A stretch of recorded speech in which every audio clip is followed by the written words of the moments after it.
안녕하십니까, 문틀란TV입니다. 한겨레에 이어 JTBC도 현 정권에 등을 돌린 정황이 나타나 주목됩니다.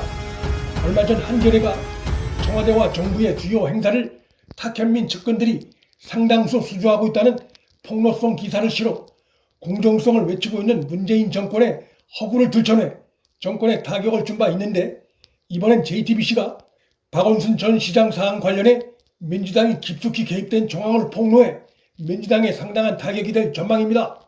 청와대는 한겨레 보도에 대해 법적 대응까지 시사하며 강하게 반발하고 있습니다. 이것은 그만큼 아군 진영에서 나온 정권 비판 보도가 아팠다는 것을 보여주는 것이라 할 수 있습니다. 한겨레는 14일 보도에 대해 청와대가 강력 반발하고 있는 가운데 16일에도 후속 보도를 해 문정권을 당혹해 했습니다. 한겨레는 16일 2차 보도에서 탁현민 측근 기획사인 노바운더리가 정부 부처 가운데 가장 많은 행사를 수주한 국방부 행사가 노바운더리와 정식 계약을 맺지 않았거나 수의계약에 필요한 서류를 남기지 않은 것으로 드러나 또 다른 의혹이 일고 있다고 폭로하며 현 정권에 직격탄을 날렸습니다. 탁현민 측근 기획사의 이 같은 수주 행태 배후엔 탁현민이 있고 탁현민 배후엔 문재인이 있다는 것을 한겨레가 모를 리 없다는 점에서 한겨레의 이 같은 보도는 그들이 봐도 이 정권에 문제가 많다는 것을 보여주는 것이고, 정권 후반기를 맞아 그간 친여 성향을 보여왔던 매체와 정권이 제갈길을 가는 양상이라 할 수 있습니다. JTBC가 15일 박원순 전 서울시장에게 성추행을 당한 피해자 측의 움직임이 박 전 시장에게 미리 전달된 과정에 여당 의원도 개입한 정황이 있다는 폭로성 보도를 해 불똥이 더불어민주당으로도 튀게 됐습니다. 집권당이 자신들에게 심대한 타격을 줄 수 있는 이 같은 보도에 대해 아직까지 공식적인 반응을 내놓지 않고 있어 여당의 사전 개입 가능성을 더욱 높이고 있습니다.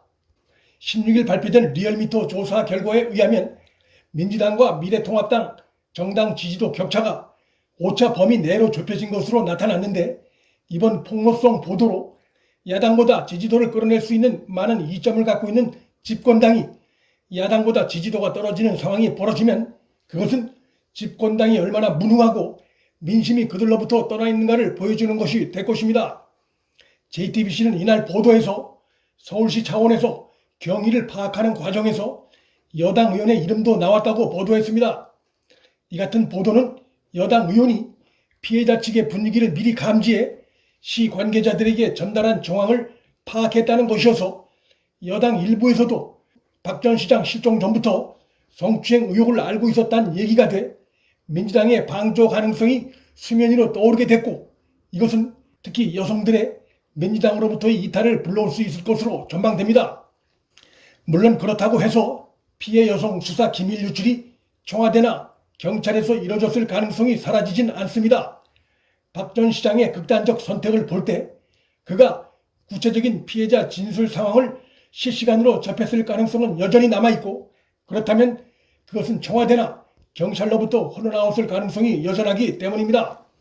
이런 가운데 박원순 전 서울시장의 조카 오덕근 씨가 15일 당초 유가족들이 장례를 가족장으로 조용히 치르려고 했으나 더불어민주당 의원이 서울특별시장을 고집해 서울시장으로 치르게 됐다고 주장해 또 다른 파장이 일고 있습니다.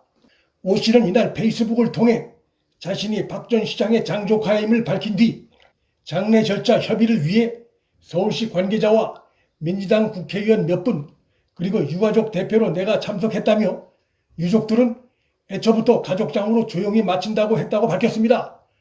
그는 그러자 민주당 의원 한 명이 절대로 안 된다, 그렇게 보내드릴 수 없다며 서울특별시장으로 치를 것을 주장했다며, 정치적 후유증이 클 거라고 내가 얘기했지만 그 부분은 민주당이 짊어질 문제라며 시민들과 시장님 지지자들에게 마지막 인사드릴 기회는 드려야 한다고 해 그렇게 서울시장으로 치렀다고 밝혔습니다. 박 전 시장 장조카의 글은 집권당의 성인지 감수성이 얼마나 무뎌있고 추락한 상태인지를 보여주는 생생한 사례입니다. 여당 내부에서 공공연히 흘러나오고 있는 박 전 시장에 대한 칭송과 옹호, 박원순 전 시장이 가해자라고 하는 것은 사자 명예훼손이라는 주장, 또 피해자를 피해 호소인으로 지칭하는 행태들은 국민으로 하여금 민주당에 등을 돌리게 하기에 충분합니다.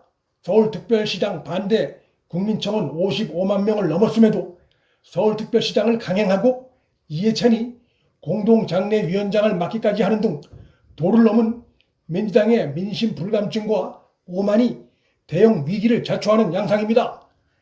리얼미터 등 야권 일각으로부터 친여 성향 의심을 받고 있는 여론조사 기관들의 조사에서도 문재인과 민주당의 지지도가 하염없이 추락하는 상황이 최근 심화되고 있어 주목됩니다. RN서치 조사에 이어 16일 발표된 리얼미터 조사에서도 문재인의 지지율이 급락하며 부정평가가 긍정평가를 오차범위 밖에서 앞서는 데드크로스가 또 발생했습니다. 서로 다른 두 개의 여론조사 기관 조사에서 공통의 현상이 나타났다는 것은 지지도 추락이 구조화되어 가고 있음을 시사하는 것으로 볼 수 있습니다. 특히 민심 바로미터인 서울 지지율은 30%대로 폭락했고 핵심 지지층인 30대와 여성의 지지 철회도 두드러졌습니다. 현직 대통령의 지지도가 수도 서울에서 30%대란 것은 각종 정책적 수단을 갖고 있는 현직 대통령의 프리미엄을 감안할 때 민심 이반이 국가의 중심지에서 최악 상태에 가까워지고 있다는 것을 보여줍니다. 서울 아파트가 폭등에다 박원순 전 시장의 성추행 의혹이 커감에도 불구하고 범국민적 반대 청원을 묵살하고 서울특별시장을 강행하고 피해 호소 여성 등의 용어를 고집하는 등 집권 세력이 오만한 모습을 드러낸 데 대한 역풍이라 할 수 있습니다. 그런데 더 근본적인 원인은 이제 많은 국민들이 현 정권의 국가 운영 능력, 정책 능력에 대한 기대감이 빠르게 사라지고 있다는 것도 큰 요인으로 볼 수 있습니다. 그러다 보니 집권 세력 내부에서 악재가 터지면 곧바로 정권 지지도 하락과 연결되고 있는 것입니다. 과거 정권 탓을 할 시기는 지나갔고 대북정책, 경제정책, 여성정책, 고용정책 등등에서 뭐 하나 제대로 개선된 것이 없다는 것이 임기 후반기를 맞아 드러나면서 기대할 게 없는 현 정권에 실망한 민심의 이탈이 그 핵심 요인이라 할 것입니다. 한겨레나 JTBC 등 야당을 비판하고 현 정권의 우호적인 보도를 해오던 매체들이 최근 들어 정권 비판 보도를 내기 시작한 것은 그들도 살아남기 위해서는 이러한 도도한 민심의 변화를 거부하긴 어렵기 때문으로 볼 수 있습니다. 문틀란TV 여기서 마칩니다. 구독과 좋아요, 방송 공유는 방송 제작에 큰 힘이 됩니다. 시청해 주셔서 감사합니다.